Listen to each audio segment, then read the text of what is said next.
Hey everyone, welcome to Nerds Talk. I'm Mike. And I'm Chris. And I'm James. Today we're going to be doing a special Nerds Talk review where we're going to be reviewing the complete Star Wars saga from beginning to end, ending with episode 9. And with that, we're going to be going through a quick synopsis of what the movie's about, our thoughts, our overall impressions, what we liked and didn't like about it, and then we're going to, as a bonus, rank the movies for you based on majority vote. So with that being said, before we get started, I did want to do a quick ad read here. We are sponsored today by Caza. They are a Canadian company that personalizes in custom vinyl creations. From our Caza to your Caza, their products are custom designed to meet your style and personality. Visit facebook.com/CazaMade.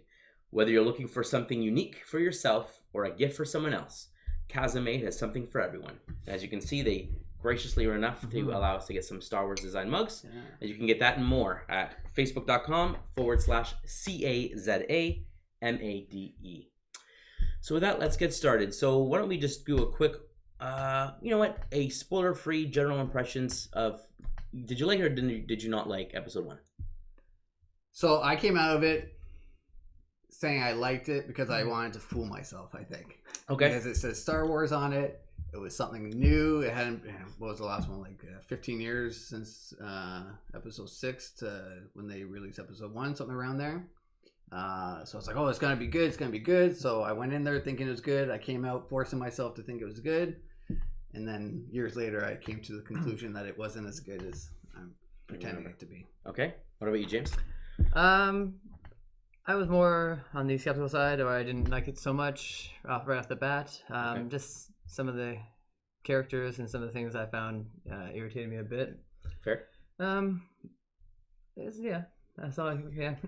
It was spoiler what it was. free. Yeah, it was. I think I'll sum that up. Okay. Well, as an overview, I can say that I enjoyed the movie as a Star Wars movie. I thought the plot was good in regards to how it told the story and how it linked up to the original trilogy. But there are obviously some issues with it, and we'll get into that. So let's dig into the actual synopsis here, and then stop me at any time if you want to discuss anything. Sounds good. Yeah. So we start off with Obi-Wan Kenobi and Qui-Gon Jinn. They basically are sent on the Trade Federation ship to do a negotiation to try to stop an inevitable war between the Trade Federation and the citizens of Naboo. Things go awry. They basically get attacked, and they have to stow away on a ship to come back down to Naboo.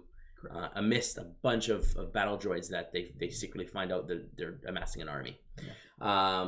They run into Jar Jar Binks. They ask him for some assistance, where he comes from. He ends up taking them to his place down underwater, to Gungan Village. They find out that he's a bit of a klutz. He's kind of been banished from his dwelling. Yeah. At which point they seek help from the boss Nass, the head of the Gungan city, and ask to borrow a ship to kind of get back to warn the Queen and what's not. They're also advising them that whatever affects those on the surface is going to affect you guys as well. You guys should you guys should be involved. You should help. And they're like, we don't want to be part of this. We don't really care. Yeah. They stay on their side. They stay on the other side. They want to be separated. They feel like they're protected from where they're. Yeah. So Jar Jar is basically sentenced to death because he returned, and so because he saved their life, because they saved his life, he's under a life debt to them, and so Boss Nass lets him go with them on their adventure.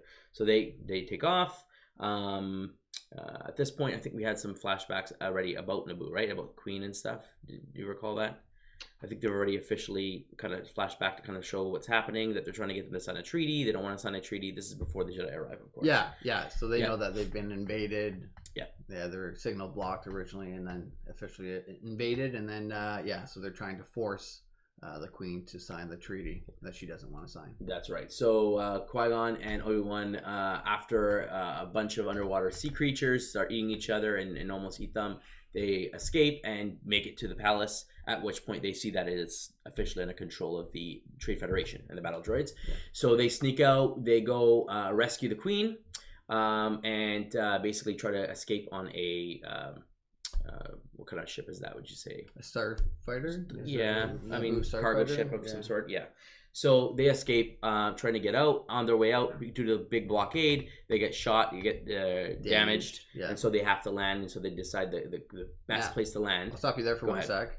that's where we get introduced to R2D2. That's right. The only droid to survive getting shot off the starfighter. Yes.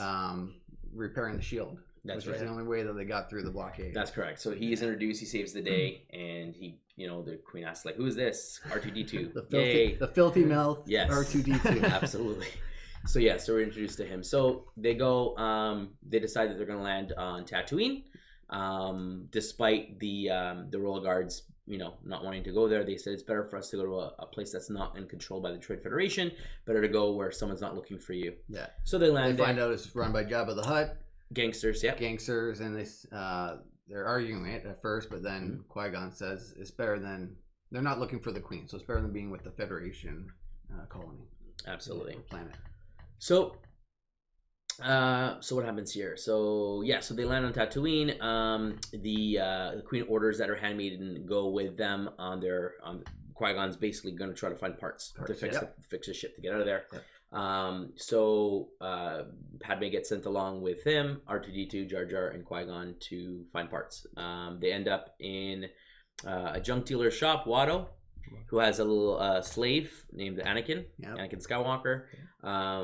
Some funny interaction between Padme and him take place, something about angels and all the pilots say that you must be an angel. They talk about beautiful people. Absolutely. So I think we can say right off the bat that the script, the dialogue that was written by George Lucas wasn't the best. No, that's one of the weak points. One of the weak points of the prequel trilogy.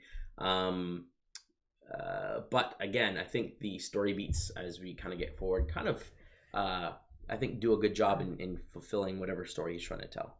I feel that that's a strength for the movie. I agree. I think the story is good. I had 2 issues with it. Well, 3. First one, Jar Jar Binks. Yes. I'm sorry. That was a useless character.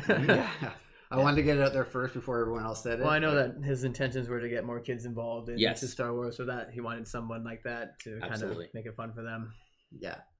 A lot of people took that a little racist as well with his accent and the way that he acted and stuff, but that got dealt with. So that was my first issue. Okay. They could have made it kiddie, but not.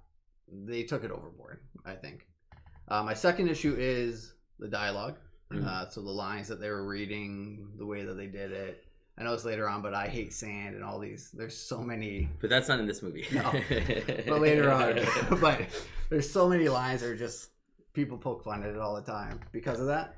My third one is the actors' emotions. Now I found out later that they really just had like 4 sets where they just had green screens. And they made it so that they would fit in. Because Liam Neeson's 6 foot, they had to actually spend more money and raise it. Adjust it up a bit. But so they didn't have the atmosphere when they're acting to see what kind of location they're really in. They had to imagine this without really knowing or seeing anything in person. So all their faces were kind of like, you will sign this treaty. Or you will do this. And it's just like kind of monotoned and not really into it or action packed. And even when they're being chased in that in the water by those sea creatures, if you look back on that scene, they're all just like Sunday drive, normal phase. Jar Jar is the only one that shows emotion because he's animated and CGI. But could that be a thing of the Jedi of being like at peace and calm and like even the Queen, like every actor, like every physical actor was pretty much. I mean, a little bit of emotion, but not as much as it should be if they actually saw some, different scenarios and screens that they were actually in. Should be more reactive. Yeah. But so I always go back and look at that water scene where they're literally just, going back and forth. Ewan McGregor's driving that thing just like Miss Daisy. But so those are my 3 biggest issues with this movie. Okay. I think right before they embark on their journey to find the parts for the ship, we have a scene with the Emperor, or Darth Sidious at this point, speaking with Newt Gunray and the Viceroy. Well, he is the Viceroy, but the Trade Federation, saying that that they lost track of the Jedi, and so he's going to send his apprentice Darth Maul to go find them. And then he shows up, and that's the first view of him. Yep. Yeah, and they're a little nervous that oh no, we're dealing with 2 Sith. This is crazy. Maybe this is a mistake. So he gets sent off while Qui-Gon stumbles upon Anakin and Watto and finds out that the Republic credits that they have aren't good on Tatooine. He can't buy the parts he needs. He needs to find another way. A sandstorm is brewing, so Anakin invites them back to his home. Yeah. At which point they meet his mother, and who's also a slave. Yeah. And you also meet the fact that he had built his own droid for his mom as a translator, C-3PO. Yeah. So a very smart boy, very good with his hands, very good at building things and whatnot. They sit down and have dinner, and discussing over dinner, they determine that the only way that they're going to be able to get the parts that they need and the help that they need is they're going to have to gamble. They find out that they bet huge on pod races, and they come up with a plan that Anakin has a pod racer that he's been working on. That he's been fixing up. So he says, if you can convince Watto to let me race it for you, we'll pretend it's your ship. We can bet on the race, and then if I win, or when I win, the prize money, your prize money, you'll be able to then buy the parts you need. So Anakin's mom is against it, but after some convincing from Anakin saying we need to help people in the world and this and that, they decide to go along with this plan. You also have a quick conversation with Qui-Gon and Anakin about him being a Jedi. You saw his laser sword, and I had some questions about that. So interesting dinner dynamics. And then I don't remember if the night scene where he hurts himself and he collects his blood is now, or it's after they've already spoken to Watto and kind of got things rolling. Do you recall? I think it's at the night. He takes it at the nighttime. I think it's that.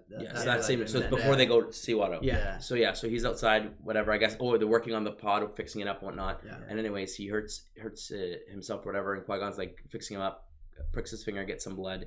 Sends a sample over to Obi-Wan, and we find out that he's got some crazy high midichlorian count. We're first introduced to midichlorians. More than Yoda, which is some sort of symbiotic life form that is able to somehow, the more of it you have, the more in tuned with the Force you have, the greater potential you may have. Obviously, when trained. If not trained, you're kind of limited to what you know.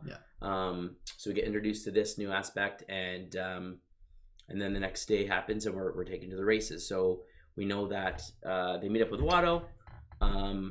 They have a discussion about freeing Anakin and his mother. He says, nope, 2 slaves aren't worth it. We'll bet on one, have a chance cube. Blue is Anakin gets set free if you win, and red is the mother gets set free. You roll the cube. Qui-Gon uses the Force, makes the die roll on blue. Anakin's freed. If they win the race, yada, yada, yada. We kind of cut to the race. Did I miss anything so far? Are we good? So far, so good. Yeah. So far, so good. So the pod race comes. We get introduced to a bunch of aliens. We know that Sebulba is a rival of Anakin and a lot of the people there. He comes and kind of breaks apart on his pod racer. They have a few crosswords in their native tongue, and then the race gets started. Race goes. We have 3 laps. A lot of people die. A lot of people explode. It comes down to Sebulba and Anakin fighting for the end. Anakin's, because of the broken part, kind of goes off the track, but ends up managing to recover. They get into their pod is cut intertwined. Sebulba tries to do something rash. Anakin, I guess, disengages. Sebulba blows up, and Anakin wins the race. Yay! So he's free. So it was a very long sequence. I'm going to say that for the pod racer. Great for young kids. I can see that. Like, it's a great, exciting moment with all this stuff. We get introduced on the Blu-ray to a character called Aurra Sing, but you don't get to know anything about her, unfortunately. You get the small, like, oh, here's a Tusken Raider, here's some little hints of stuff, that there's stuff out in the galaxy, but you don't really get much more than that. And it's really just a glorified, I don't know, CG fest. It's like an intro prep for the video game. Trying to make sure they sell it. Yeah. 64 game. Yeah. I feel like that was their trailer for it right there. I think so, yeah. But it was a fun game to play. It was difficult once you got to the further levels, but frustrating. But yeah, I found that scene was just too long. It was very long. They could have shortened it up. Yeah. I enjoyed the fact that they had the pod racing though. That sort of dimension to it. But definitely a little, too long. I definitely agree with that. I mean, it makes sense from the perspective of like, these are planets, these are lived-in worlds. People have lives. There are drugs, there are racing, there's gambling, there's all sorts of, slave trafficking and all sorts of stuff going on. So it makes sense for us to see a little bit of the lives of this planet and how it relates to Coruscant, which we'll get to soon. But it's like we said, it's just too long. It was a 3-lap race. They could have made it a 2-lap race. They didn't need to be 3 laps. Definitely. And they didn't have to show as much as they did. I understand they wanted to get the effects, the explosions, that kind of stuff. They could have made it quicker.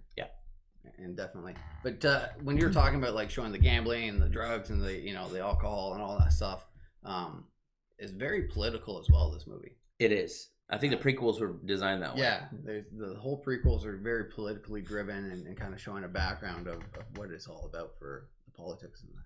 Yeah, I think so. I think it's George Lucas's way of saying like, well, you got the trilogy out, it was successful. But we started off with like episode 4 was starting off of like, this is what's going on in the galaxy. This is where we are right now, and go. Yeah, and this is and this is like, okay, so how did we get to that? Let's explain that. How did Darth Sidious work his way, like all that kind of stuff? Yeah, so become Palpatine to. But it wasn't a bit much. It was a lot of politics. Yeah, a bit too much. I think more so in the next couple movies, but we'll get there. I think the intention, and I think as well, just all the gambling and just the roughness of the planet and things builds on the character of Anakin as well. Yes. What he grew up with, and I think that helps define what he goes through ultimately.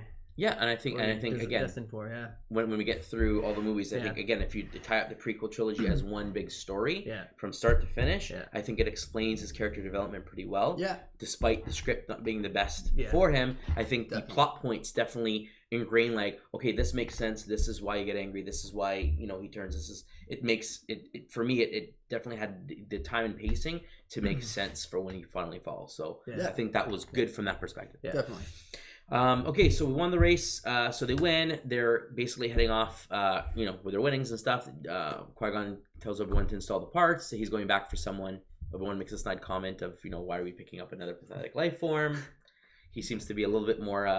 He is the Padawan in this movie. He does seem a little bit more. What's the word? Like naive, kind of, or like impatient and kind of. Can't think of the word right now, but like. Better than thou, holier than thou. Yeah, right? Yeah. So young, naive. Yeah, exactly. I know what's happening. No, you don't have to tell me. Yeah. Like a teenager. Exactly. Yeah. So he takes off to go get Anakin. Anakin says his goodbye to his mom. He says, "Will I ever see you again?" And they have their little goodbye, whatnot. He takes off with Qui-Gon on their way back to the ship. Darth Maul obviously has found them and is flying down at a really fast pace. Almost hits Anakin. Qui-Gon tells him to duck. He dodges nearly, and Qui-Gon and Darth Maul end up in a lightsaber battle. Anakin runs to the ship. They're taking off. Qui-Gon, after some intense battling, manages to jump on the ship as they take off and just nearly escape. So during this sequence, they now find out that there is a presence, a dark side presence that they haven't had for years and years and years. So they decide that they're going to go and tell the council immediately once they get to Coruscant. Yeah.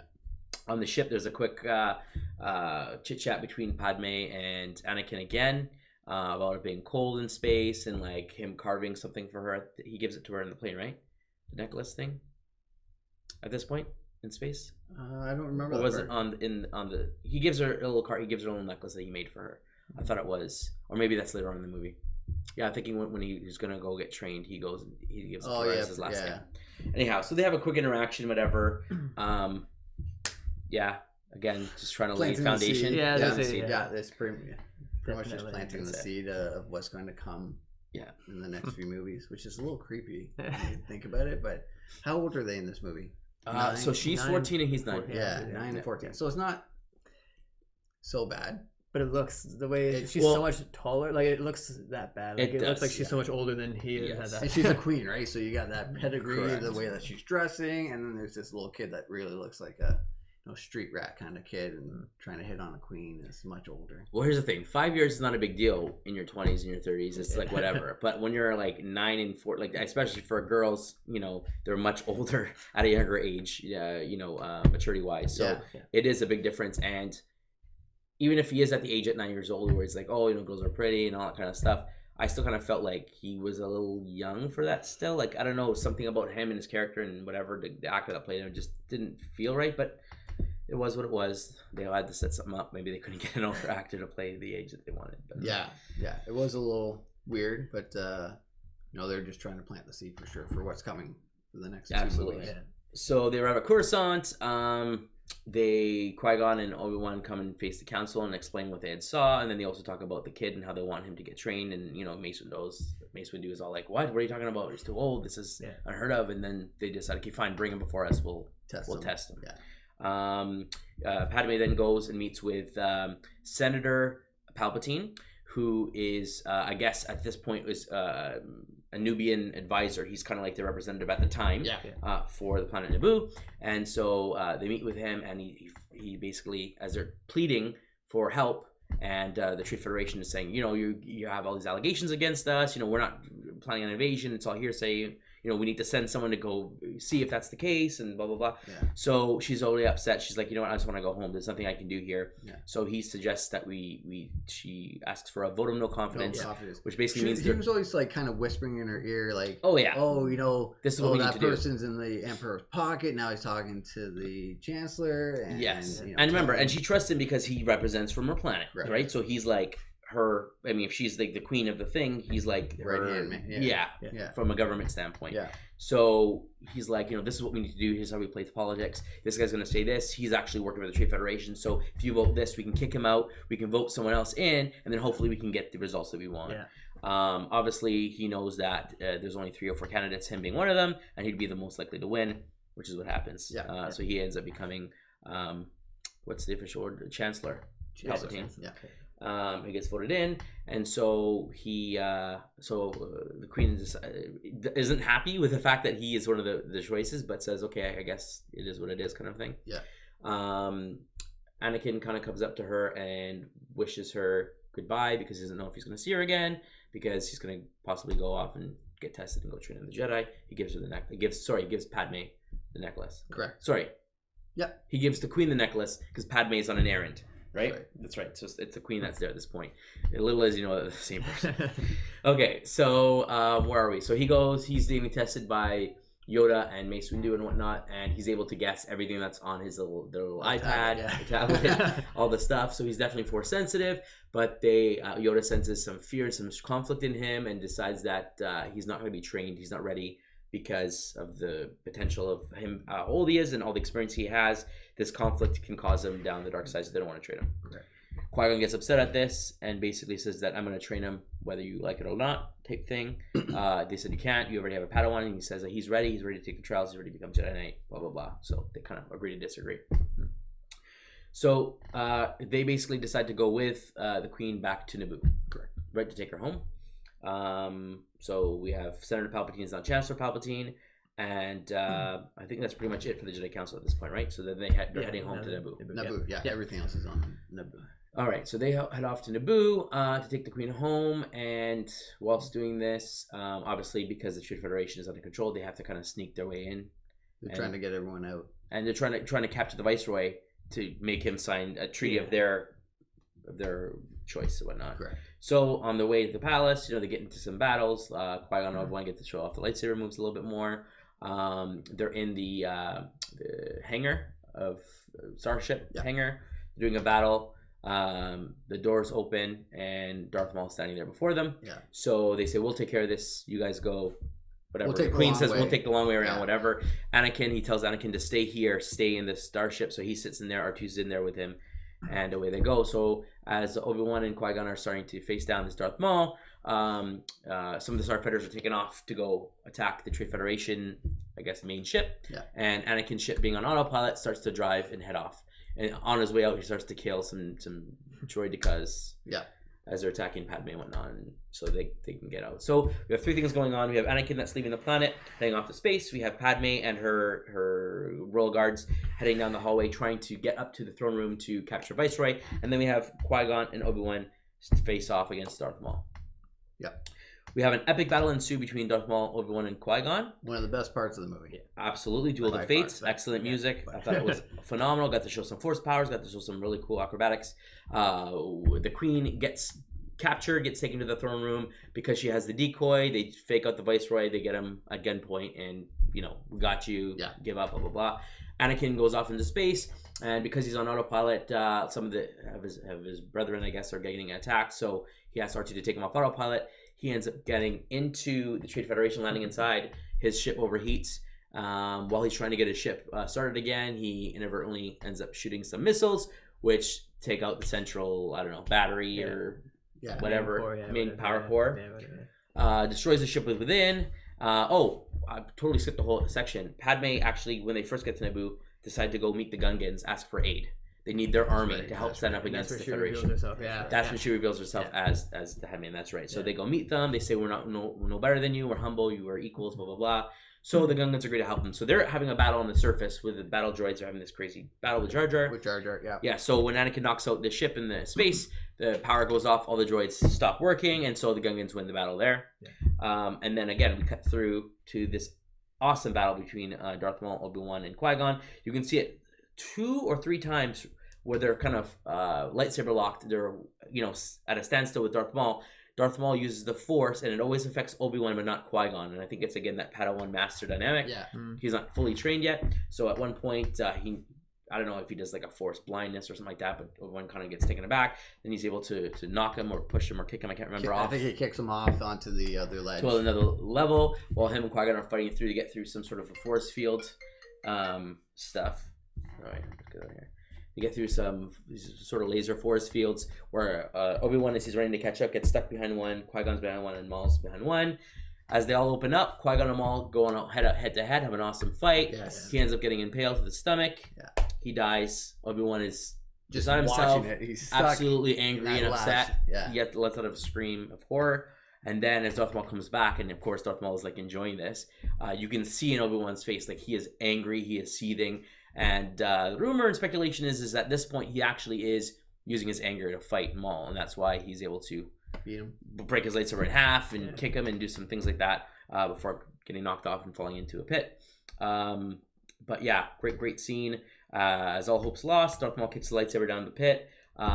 Using the Force, he ends up one giant Force jump over Darth Maul, grabs Qui-Gon's lightsaber, cuts him in half, and Darth Maul falls in 2 pieces down the shaft.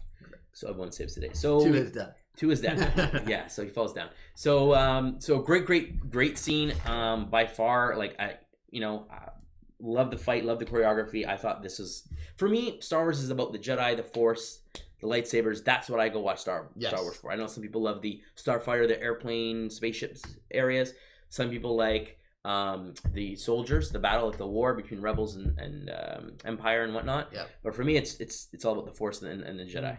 That's what I come to see. So for me, when a movie has a lot of that stuff and a lot more of like that aspect, what they can do, Force powers, cool battles, that's what really makes me enjoy the movie a lot more than if it's all filled with dogfights, for example. So for me, this fight definitely was like, wow, this movie's great. This is when I was younger, right? Yeah. I watched it today. I still enjoy it. Still love that fight to this day, even though I know what's going to happen. The movie did feel really, really long up to this point. But I mean, I can't say enough. I think that choreography was great.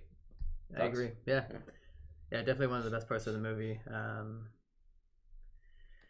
It was a little long, but as I know, I said I wasn't the greatest fan of it, but I definitely enjoy, as you're saying, I love the lightsaber stuff. Yep. The Force stuff, but I also do like the ships, the battles, and I love that stuff as well. So I think the 2 of those things combined really brings me to that's what really got me into Star Wars in the first place, and yeah. So for me, I think what helped me convince myself that I liked this movie was because the ending was so strong. The ending was so strong, yeah. With the battle, so it kind of made myself think, the beginning was just like a normal beginning where it's a backstory, you're getting all that history, so it's always going to be boring. Like Harry Potter, the first book took me 3 times to start reading it before I actually got through it. Yeah. Just because it's so dry sometimes, trying to get that backstory up. So I really enjoyed the lightsaber battle.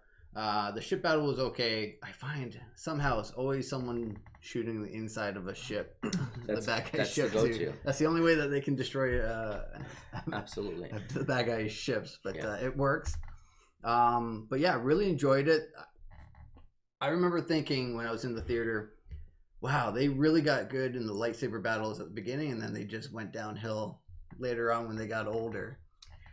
But in reality, it was film 4, 5, 6. I say that jokingly, but the choreography of the lightsaber battles, Duel of the Fates, is fantastic in all the first 3 movies. Ewan McGregor really impressed me. Like the ways that he would do, he must have trained very hard for a long time because he was doing behind the back things and and stuff like that. And I saw him on a talk show later on, and they brought out lightsabers, and he was doing it as well. So it's not like it was a stunt double doing it. He was just, and he loves that character so much. He really took it in. If you were cast to play a Jedi in Star Wars, would you not want to learn it and do the stunts yourself and be that character? I would train it. Like, forget a stunt double. I'm going to do what it takes to do this myself. Save the money, train me, and I will do this at every party. I'm going to tell my kids I did that, and not my stunt double. I'm going to keep everything that I can sneak off the set and keep it and play with it all the time. That's it. But yeah, I was very impressed with the choreography of it and the. Do we want to talk about CGI a bit? Let's finish the last bit of the movie. So after the fight, we have a facing of in front of the council. We have Yoda and Mace Windu talking, and I think Obi-Wan at this point. But Obi-Wan and Yoda, and they're like always two there are. So no, that's let's go back at the end when mixed up here. Qui-Gon dies. He makes. He makes Obi-Wan promise that he will train Anakin. He says, "You have to promise me." He says, "I promise." So then we have Obi-Wan. Goes to the that's council. Right. Obi-Wan comes in front of Yoda, and they're talking about kind of what happens, and he's saying that he wants to. He says, "I promise him I'm going to do it whether you agree. Yes. Give me permission." And Yoda's upset about it. Yeah. And he's like, Qui-Gon's defiance, I sense, and you need that. You do not. He goes, but I agree with you. The council does. Train Anakin will be your Padawan. That's fine.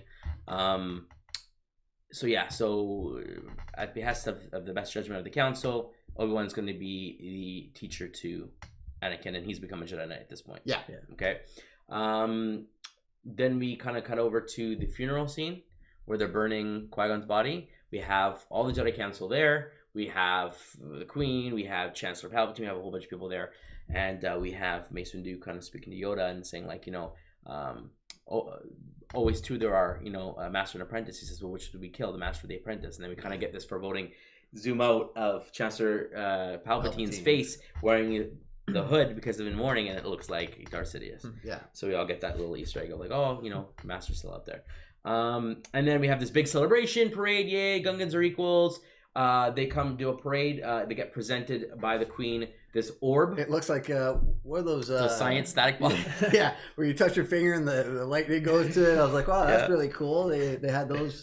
Don't know what it's for, what it does. It's some sort of Powerball or something. I don't know. Yeah. We get to see Anakin in his Padawan garb. He's being trained officially by Obi-Wan, and we have the Queen there and all that stuff. And yay, we're celebrating, and that's the end of the movie. Yeah. So with that being said, let's kind of dig into anything that you liked, didn't like, plot holes, whatever you want to chat about. So I want to start off with CGI. Okay. Did you guys think it was overdone because they had that technology? Because Lucas was waiting to film this movie till he found the technology had caught up enough that he could do it the way he wanted to do it. Yeah, is what he said in past interviews. Do you think he kind of went overboard with it, or do you think it was just enough or not enough? What do you guys think? Okay. All right. My initial reaction was that it was very obvious. Like the CGI seemed just out of place in real life situations. It just seemed like it was a little too much for me. There's some places where it was fitting, where it worked, but overall, I think there's just a little too much CGI for my liking. My impression there. Okay, I agree. I agree that he used a lot of it, and I think it's because of his love for the visual effects department. I mean, he founded ILM. Industrial Lights and Magic, and he was a pioneer for a lot of things like Dolby and all this kind of stuff. Absolutely. So technology and that kind of stuff, that's what he really liked to be part of. Yeah. And when he did Episode 4, when that movie came out in 1977, it was in theaters from a visual effects standpoint was like nothing that anyone's ever seen. Yeah. And so you take that and it's like, hey, the bar is here with like Episode 5 and 6. I want to do that, but now technology is better. How can I make it better? What kind of stuff can I show that I couldn't show in the movies? Yeah. Crazy lightsaber fights, force powers, star fights, thousands, millions of droid, like a huge war that's more than I could have shown before. Yeah. So it's exactly that. How can I do this? We need CG. It's all computers. Yeah. So while I do feel that he used it a lot, I did try to physically look to see if I could see where it was like, oh, that looks like really bad CG. And I find that throughout the majority of the movie, I didn't really notice.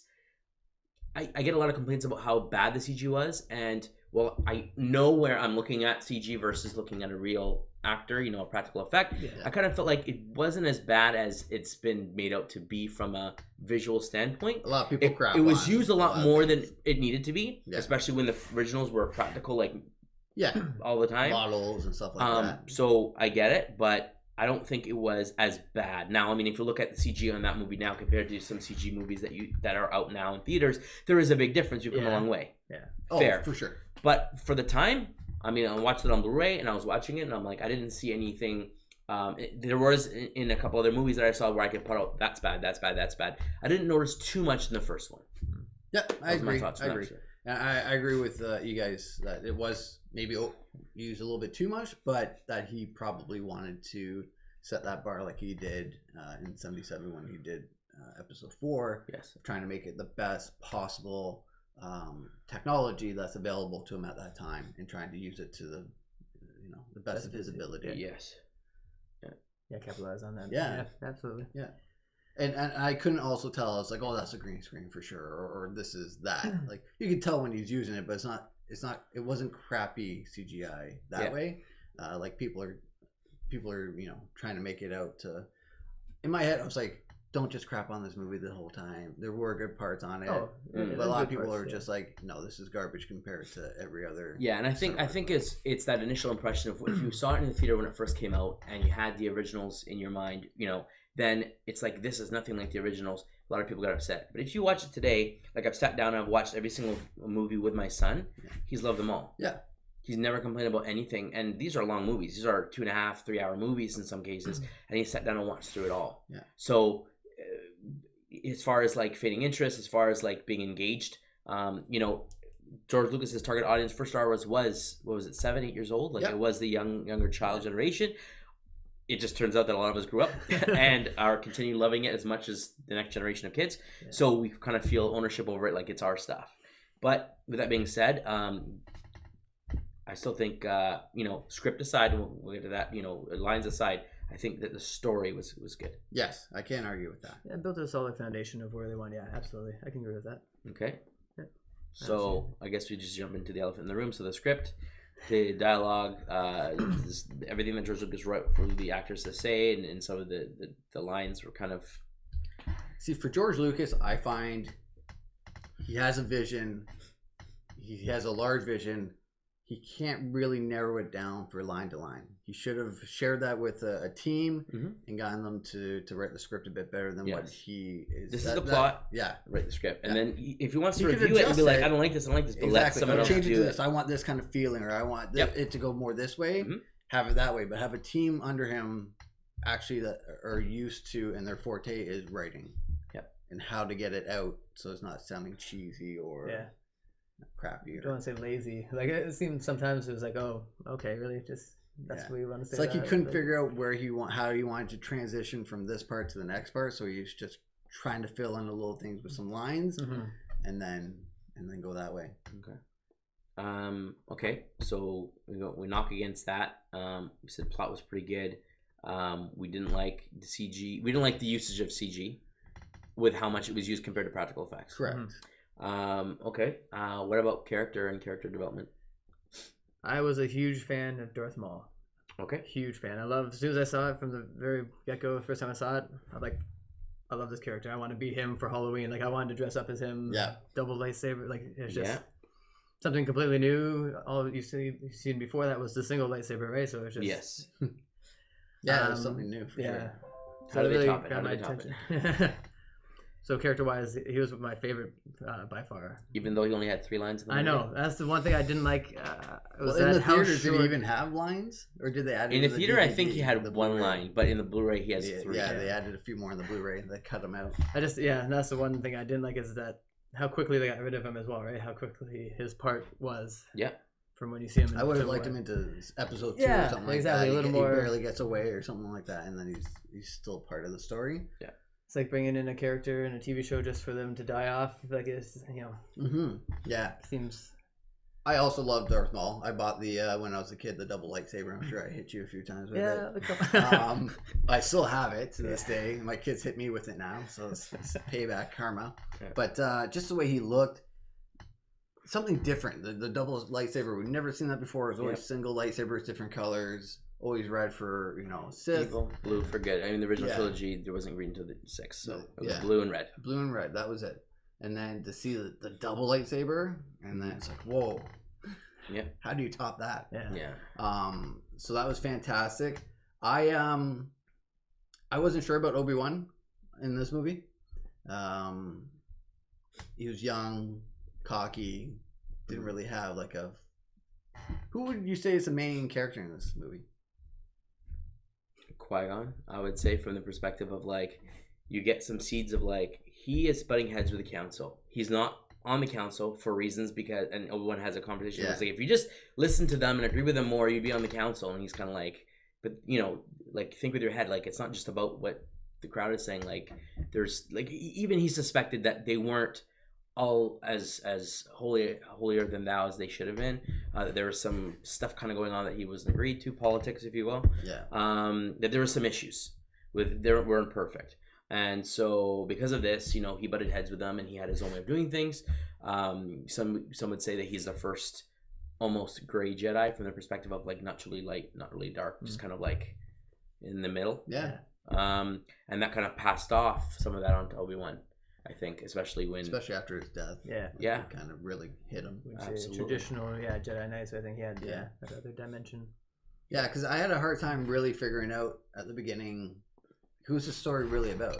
I think it was like literally his like you get introduced to him, he's training a Padawan, you kind of get a glimpse of the Jedi and the structure, you get a little bit of the politics, you get introduced to like Palpatine and like could have been Naboo, could have been any planet, didn't matter, a queen, a king. There was someone who needed help, and so they kind of explain like how does the politics work, and you know how does Palpatine kind of set the seeds to kind of get stuff in motion.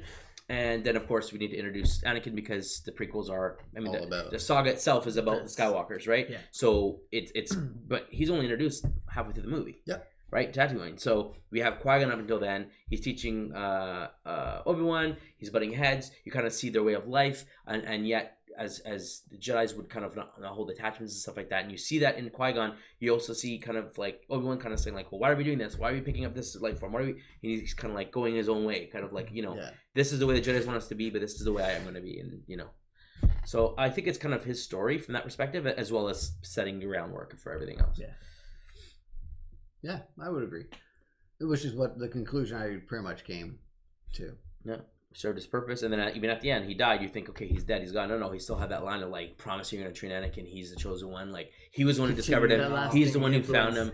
He's kind of getting the ball started. So I think that's the focus. And trying to get Obi-Wan to think the same kind of way that he was thinking. Like don't just follow one way or another. You know, do what you think is right and trust yourself. Think for yourself. Yeah. So okay, so I mean with that, you're gonna rank this. Well, we're going to rank it, but is there any other details that anyone else wants to discuss? Go ahead. All right. What do we think of midichlorians? So I feel the need to address this. Okay. So ask the question at least. Okay. I don't have as big of a deal with it as the majority of the Star Wars fan base does. Again, we're not reviewing the original trilogy right now, but the way the Force is introduced in there is this mysterious thing. Some would say it's very like a religious type thing. The more you study, the more you're ingrained, the more powerful you're going to be. Now, while that is true to a certain extent, there is training and stuff required, and Yoda and Obi-Wan talk about, you know, the Force lives in stuff, it breathes through things. Those statements don't become inaccurate just because of the inclusion of midichlorians, because the midichlorians is how attuned you are to the connection between all living things. It doesn't necessarily mean you can or can't use it with or without midichlorians. I think it's literally just a number saying, I think of it this way, if I want to dumb it down. Think of it as talent. Anyone can decide, I want to be a hockey player. You can go out, you can practice, you can do good. But the person who has talent will actually be better. They both do the same practicing, they both do the studying, the same workouts, whatever. The person who has the talent and the one who does not, that person is going to be much better at it. Which is why not everyone gets in the NHL. Some people are great hockey players, but they're just not this caliber level. And so I think of that as just midichlorians is the level of talent you have, and then once sculpted and trained, you will potentially be much better than this guy and this guy. Yeah. That's the only way I see it. So that's why I feel, with that in mind, it's not as bad as everyone makes out to be. But that's my thoughts. Go ahead. All right. Yeah, no, that's fair enough. Yeah, it's like kind of the first time they've really explained it. I think they wanted to explain it so that they showed how powerful Anakin will be and could be. Like, because he is like the and story, they wanted right? like an easy way of saying this guy's going to be super powerful without having some huge backstory that they have to get into. Quick blood test, they could say, oh, you know, why is he so powerful? Why is he special? Why is Qui-Gon all about him and this prophecy and stuff? And it might have been a quick way to explain. It's not introduced much after that point, though. The midichlorian factor. No, that's No. why I think It was just dropped there, and I know that's why. Like, if they continued with that, it would have at least developed a bit. I know that. Does Luke have the same, or like does Leia have the same, or? Well, that's the thing. So you might have probably thought of this after the original trilogies. Probably. Yeah. Well, in his screenwrites and in his thoughts for episodes 7, 8, and 9, and this was out in the news recently, but there were some conversations between George Lucas and Bob Iger, and Bob Iger wrote a book and kind of let out like his frustrations with George Lucas and the whole deal, and kind of how he was involved and wasn't involved, and how they decided not to use this stuff, and how upset he was because of it. And George Lucas did have plans to have the midichlorians, the Force that binds all things, connects all things, and the wills. And the wills was talked about briefly in Rogue One, which was his originally idea of the Force being the wills. And there's this connection between the wills, the midichlorians, and the Force. And he had this plan that was supposed to be all wrapped up in episode 7, 8, 9, which wasn't used. So with that being said, could it have been something cool? Maybe, maybe not. Yeah. I mean, it is George Lucas. We got 3 movies. A lot of people weren't happy with that. But it didn't bug me as much as, like, it didn't be like, oh my gosh, now everything that happened in 4, 5, and 6 doesn't make sense. If you think of it as talent the way I do, it clicks perfectly. But go ahead. No, I don't have a problem with the fact that he introduced it. It's just the fact that it didn't continue on it was just that point. Yeah, it's dropped. just, exactly. It was one and done. And okay, I like the point that you bring up about its potential. I never really thought of it as that factor with the hockey analogy there. Yeah, analogy. Yeah, but gives me a new perspective on how to think about that. And again, it didn't affect the way I thought about. Oh, it's been introduced in episode 1, and it has been introduced in 4, 5, 6. It never really bothered me that way either. Which, it's just the fact that it wasn't brought. It was only brought up this one time, and there's no kind of continuation. I think this is the only way that they would describe or define a Force sensitive. Like, well, how do you know kids? Because they talk about like kids are taken at a very young age, and they train them so that they have no idea of what fear and anger and loss and stuff is, right? That's why they all have the younglings. Yeah. So, but it's like, well, how do you know if you're Force sensitive? This is the test. This is, oh, okay, you are attuned to the Force based on your level of midichlorians. This is, a standard person might have 10 or 100, and a Force sensitive is going to have 5,000, 10,000, or whatever the scale is. I don't know. Again, they don't go into detail. But that's the way I think of it, and that's just their explanation of like, oh, that's how they test if you're Force sensitive. Okay. Awesome. Any other? I think I'm good. I think we covered it all. Okay, so the ranking's going to be hard. The ranking's going to be hard. So with this being our first video, do you think this should be first place? This is the best one so far. Well, it's a tough choice. Automatically at 1 for now, but it can only go down from here, I guess. That's right. So episode 1 officially will be number 1 on a ranked list of the best Star Wars movies. So show of hands, first place. First place. Okay, so majority rules. And just as a fun little side, what did you think of the villain? Because every movie is going to have a villain. Yeah. This one happened to be Darth Maul. Good or bad? Thumbs up, thumbs down? I liked them. Thumbs up. Cool, different design. Not wearing a mask like the Sith has in the past that we've seen. At least the Apprentice one, and then different kind of creature. The new new lightsaber being introduced. Very cool. Yep. Menacing. He had definitely his motivation, the dark side. He was definitely looked evil. He was red and black. It had that presence. Yeah. And he was told what to do, and he did it. He was an apprentice, right? It wasn't that motivation. I'm going to destroy the world type thing. It was, this is your job. I need you to do this. He set off to do it, and he did a good job doing it. So definitely good villain. Good, definitely awesome. Thumbs up. Yeah. All right. So with that is our official review of Star Wars Episode 1, The Phantom Menace. And our ranking, of course. So what did you think? Did you agree with us? Did you disagree with us? Give us a thumbs up or thumbs down. Please leave a comment below. We'd love to hear your thoughts on Star Wars Episode 1, as well as feel free to shoot us an email at nerdstalkinfo@gmail.com. Also, if you'd like to support us, please subscribe to our channel. Hit that like button. Absolutely. We appreciate it. Yes. And as always, stay nerdy.